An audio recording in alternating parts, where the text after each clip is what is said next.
Ready when you are. Everybody. I'm Jona from One Pip Wonder, and I'm here with Starla. Hi, everybody. We are so excited to be here. So we decided we were going to get together and talk about our favorite cute games. Yes.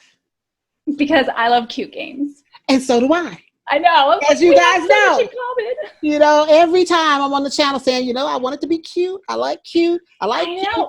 And so it was so great when Jona reached out and said, hey, why don't we talk about cute games together? And I'm like, yeah, let's do this collaboration. This will be great because she likes cute. I like cute. Mm-hmm. Okay?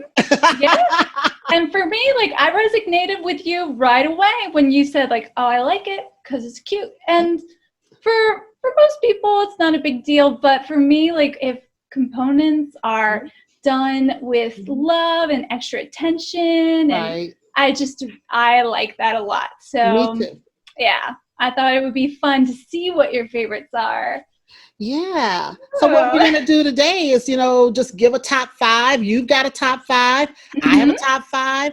We don't know each other's top 5, so it'll be a surprise to both of us. And it'll be kind of nice to see if we both like some of the same games. I agree. I know. I was like, I think Starla has a bigger collection than me, so I'm not sure. I'm not sure if we're going to have a lot of crossover. Well, I don't know. Let's find out. I can't wait to see what you come up with, and I'm ready to share mine. So who wants to start? Well, you know what? I'll let you go first, and let's see. Let's start with, we're going to give you now our number 5 of our top 5. Okay. So my number 5 is, I'm going to just preference this by saying, I put these in order by the amount I have enjoyed playing them. Yeah. So this game, I'm not saying it's not as good as the other ones, but I just haven't played it as much, and that is Everdell. Everdell. Oh, I love that one. So Everdell is, you just look at the box cover and it just kind of screams cuteness. It does. It really does. I have to agree with you. Yep. And when I was a kid, I was really into the Redwall series, which is all about the woodland fantasy creatures. And so whenever I see that in movies or in board games, I am like a magnet to it. So, and I played it for the first time this past week, and I have to say, it wasn't a great experience. We played the base. We didn't play the base. That was the problem. Yeah. We had an expansion. I think it was the Belfair expansion, so we could play 5 players. And it was just a little too much, and no one could really get combos going at the beginning, which that game is really fun when you can get play off of cards. So it's a card game where you're building a tableau of beautiful cards with all these woodland creatures doing all sorts of woodland creature-y jobs. And it's also worker placement. So you're just gathering resources, and you can kind of build your resources based off of what the cards let you do. But if you get bad combos, it's not so much fun. So that's what happened. Well, I feel the same way, because the first time we played it, a couple of months ago, we got it into our collection, and I felt the same way. You've got to build up those combos and stuff. Otherwise, it's not as much fun, but it doesn't take away from the cute factor. Yeah. Those little animeeples are cute.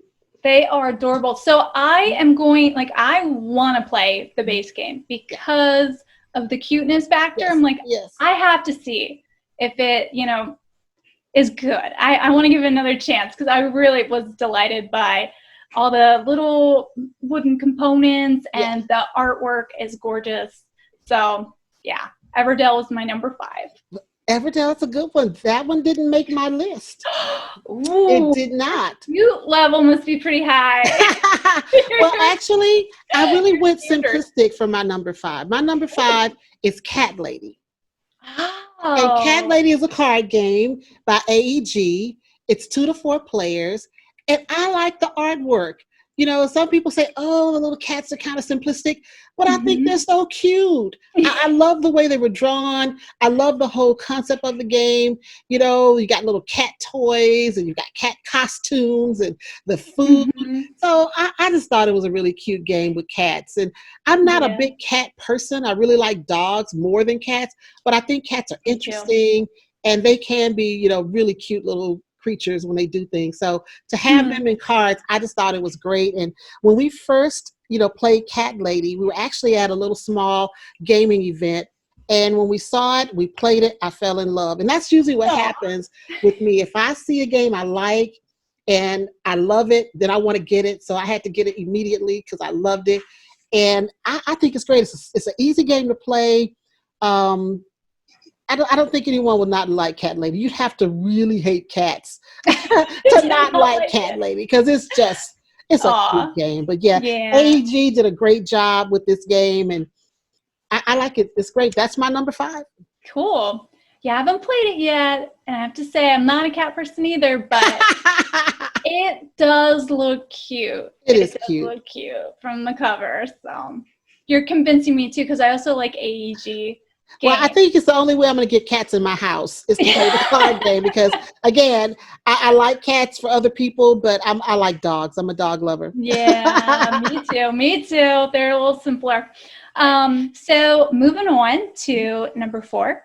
I picked Dungeon Academy, which is a roll and write. This is a game that came out by the OP, and it's a roll and write, and you're like these little characters. They're actually D&D reminiscent. Like some of the characters are like barbarians and monks. There's ninjas, so it's kind of a mixture of characters. It's not D&D like straight D&D, but it's very reminiscent. And you're in this dungeon and you're rolling these dice kind of like a boggle style. Yeah. Where you have a little box and you flip it over and those are the dice you have to work through and you're trying to like make a little path. And every monster that you run into, you have to fight. And you can only, you know, spend so many tokens to fight monsters. So you have to be kind of careful. So you're like picking up like health and weapons as you go through, but you're also fighting monsters as you're going through. So you kind of have to keep track of all of that as you're drawing your path through through these dice. I'm not explaining this very well. I haven't played it in a while, but what's really cute about it is the implementation of this D&D theme. It's very almost anime-like. The characters are very whimsical and kid-like, and they're supposed to be graduating from their like school, from their D&D school. So, but I think the cutest part of this game is the insert because it's this really pretty like aqua color and all the pieces have a special little place. It's one of the nicest inserts we have. And I mean, the game is very fun and simple. It's just a very light little roll and write. The theme I enjoy and it's done in a super cute way. And then the insert is really nice. So it's just a package, you know? So that's my number 4. Well, that's interesting, you know, little cute monsters. I haven't played that game or even heard of that game. I'm not a big roll and write fan. So, you know, that's interesting, but I have to check it out because I do like something that's cute. Yeah, it's not the typical roll and write where you're like trying to fill in all these things. Yeah. It's very much like a little maze path. It's a little different. A little different. You might like it, Starla. Okay. Well, let's see. Well, my number 4 is Quadropolis. Oh. Now, Quadropolis is a 2 to 4 player. It's by Days of Wonder. It's, you know, hand management. You're building a city. It's tile placement. But the cutest thing to me about Quadropolis are the meeples. And the first time I played Quadropolis, I fell in love with the meeples because the meeples are this like translucent material. So you've got this blue that's kind of a see-through blue for the meeple. Then you've got the little energy cubes that are red and they're translucent. And it's another one of those things. I played it one time, fell in love, had to have it. Yeah. It's the thing I love to do. I like that whole city building. I like, putting things together. But yeah, the meeples just really blew me away that they were translucent. And we didn't have at that time any other game that had meeples that looked like that. So I was like, I gotta have this one. So we put Quadropolis in our collection and we played it. Oh God, over and over and over. We love it. Absolutely love it. So yeah, that's a great game. If you really, I'm into components. It's cute can be defined in a lot of ways. It could just be like I said, just the little meeples were cute, or it could be the board, or it could be the mechanics that are really sweet, that you like the way they feel. But for this one, it was the meeples. The meeples. Yep. So that's my number 4. All right. Awesome. All right. So moving on to number 3. Number 3. Number 3. I decided to go with Islebound, and this is Ryan Lockett game. Are you familiar with him, with his games? Mm-hmm. So all the artwork has kind of the same other world that he created, like otherworldly feel to it. And Islebound, like, it definitely has that like above and below or near and far look to it, but it's all sea voyaging. It's an adventure game, and you have these little ships that are moving to different islands, different lands, and you can choose to do like 4 different actions. Very simple. It seems complicated, but once you learn to play it, it's pretty simple. But it has a lot of nice little components. So it gives you that like modern board gaming feel, even though like you could probably, it's a nice family weight, I would say. Yeah. And I think the boats are super duper cute. It's just like a really simple little standee. Yeah. But the artwork on them is really clean and kind of fresh and bright looking. And then there's these dragon cards that I just love. I love the dragons in that. It's just like it's kind of simple, like you said with Cat Lady, how the artwork's just simple and it brings this cuteness across. Yeah. He kind of has that going on in this game. So anyway, Islebound is my number 3. Well, my number 3 is a game called Scoville. Oh. Absolutely love Scoville. It's 2 to 6 players. It's by Tasty Minstrel Games, and you are a pepper farmer. Oh. And the peppers are so cute. They come in multiple colors, and then they have this one pepper that is translucent clear, and that's the ghost pepper. And I absolutely love putting little peppers in the ground and trying to, grow the peppers. And this is another one of those games where the components are really what made it so cute to me. The little pepper shaped, I guess they're not really meeples. They're vegetable meeples. Right. They're not really meeples, but you use those little components, to grow things. And I love that it's colorful, and it's just a great, and the cards are beautiful and colorful, and when you're, putting recipes together to make your chili and all that stuff, or whatever recipe you're using your peppers for. And I just thought it was a great concept, to use peppers that are on the Scoville scale. And I just thought it was great. So I really love Scoville. A lot of fun, great middleweight game for your family. I don't know, it could be gateway, but yeah, maybe. But I would go middleweight, really. Gotcha. Cool. I've never heard of that. And I love the theme of like, so you're making chili? Well, you collect peppers, you grow peppers, and you use them to fulfill recipe cards. Okay. Yeah, so you've got different recipes. Yeah, that sounds I'll have to check that out. That sounds super cute. Yeah, it is. Which is what we're talking about. So, all right. So, number 2 for me might be controversial. Okay. I went with the Grizzled for number 2. Oh, okay. So it's kind of along the lines of like it's so endearing. Yeah. It's cute. It's kind of like it's so ugly. It's cute. Oh, it's so ugly. What the Grizzled is. So if you're not familiar with it, it's a co-op game, which I know you don't like co-op, Starla, but no. That's okay. It's still cute. That's okay. I mean, I'm learning something. Yeah, and it's about World War One, which I think is really unique. There aren't a whole lot of World War One games, and this is kind of a lighter. What do they say? Yeah, it's 2 to 5 players, plays about 30 minutes, and what you're doing, it's a card game, and you're going through a trial deck, and it will have things like barbed wire and bullets and all these things that you will face in battle. And so you have to get over these trial cards, and what you're doing as a group is laying down trial cards. Each person has a turn to lay one down, and you're trying to get rid of them as a group without getting 3 of the same things in a row. So there's like some cards will have snow and bullets. So if you lay down 3 snow cards, then you're going to lose. So you have to kind of like, it's a little bit of push your luck in a co-op style.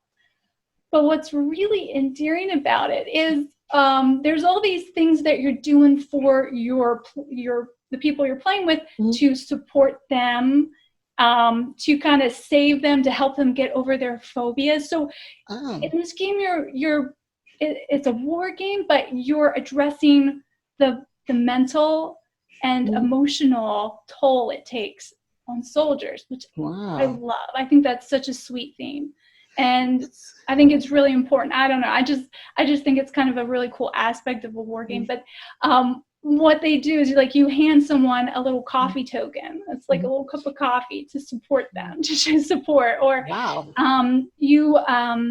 it's the support, and then you can also give people words of encouragement. There's these little like text bubbles, and you can like encourage them, and that'll help them get over their phobia or whatever. So very unique game. The artwork, like I said, you look at it, it's almost so ugly. It's cute. Like I don't know how else to describe it. So that's the Grizzled. That was my pick. It's the endearing factor. That's interesting. A war game that's cute, but I don't know that game, but it sounds interesting. And if you'll see in the pictures, that's right. I'll get a chance to see it later. You're right. Well, my number 2, I'm sticking with the cute factor, is Tekanoko.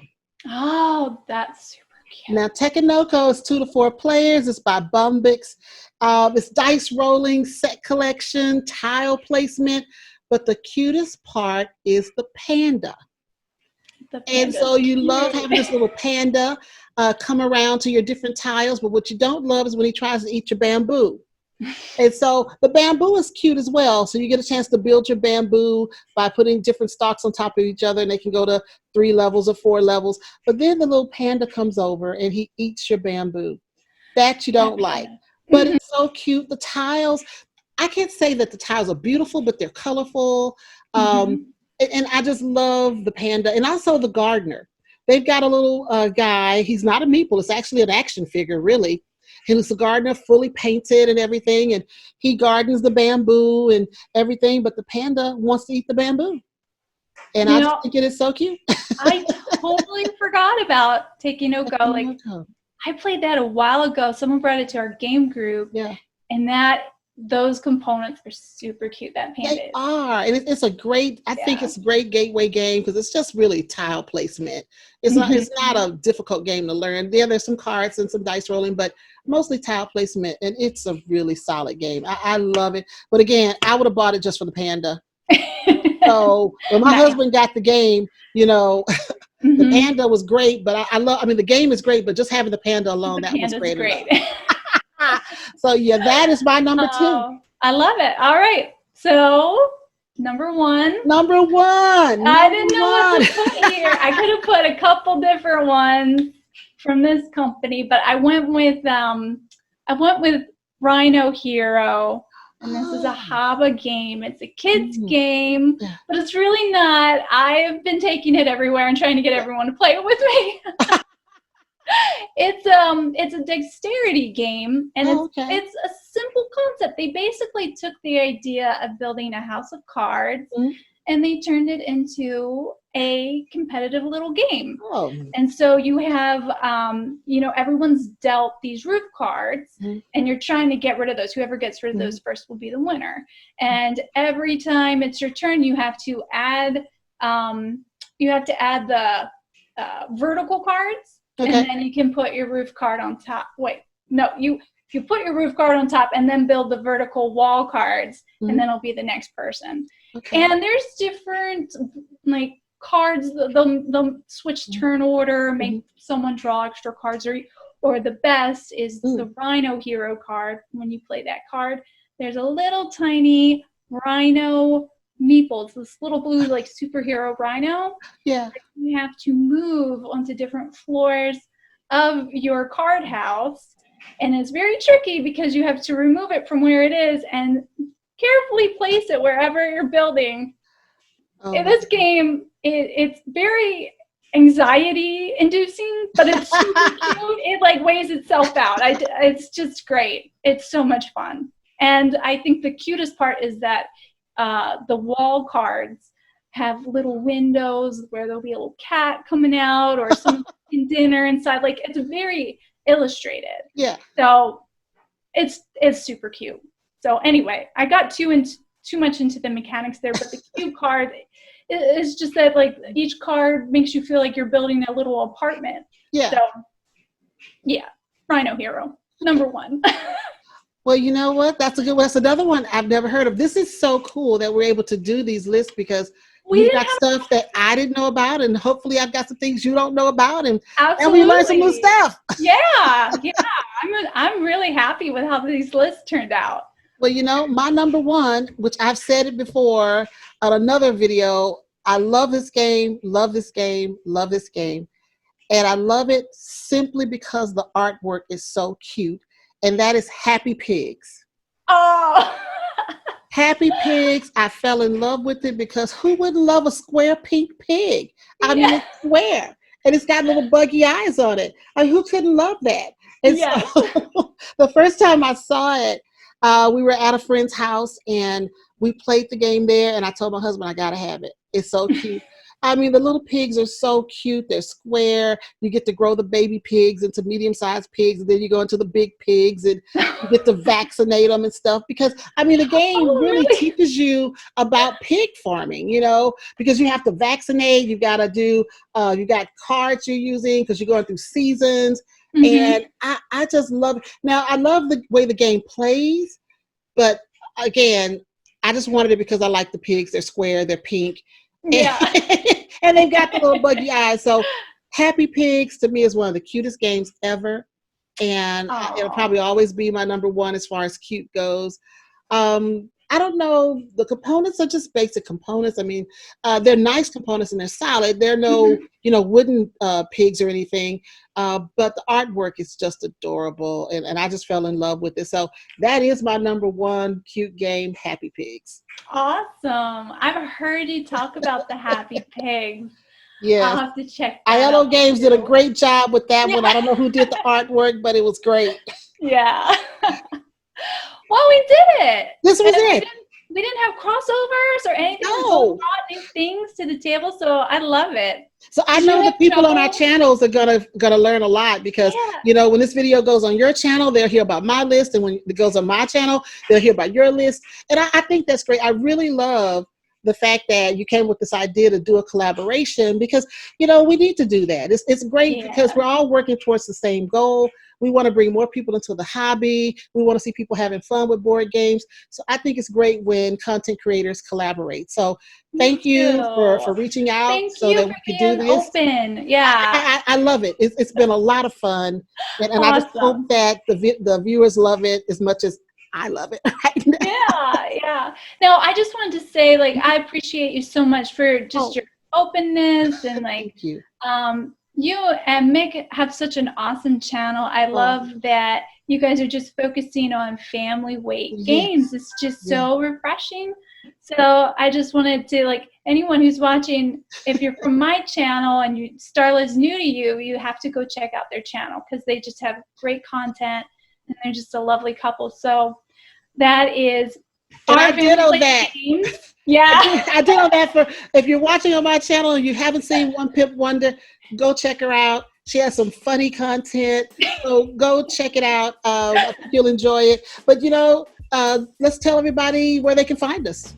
Yeah. All right. Well, I'm on YouTube, One Pip Wonder, and I'm also on Facebook if you want to look me up there. I post photos and just, whatever I'm working on, I'll post and have conversations going on there.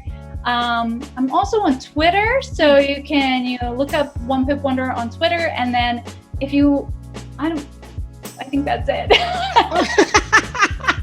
Well, as far as I've gotten. Well, we're also on YouTube, Our Family Plays Games, and you can get us on Facebook, Our Family Plays Games, and on Instagram. But on Twitter, we're under our_plays. So we got a crazy Twitter name. That's my fault. But you can find it. But I hope everybody enjoys this. And a lot of you guys I know had asked me about my favorite cute games. Well, here they are. And then you got 5 more from One Pip Wonder. So these are cute games people can check out, and hopefully you'll enjoy and think they're as cute as we do. Thanks everybody for watching. Thank you guys. We really appreciate it. All right, we'll check you out next time. Bye everybody. Bye.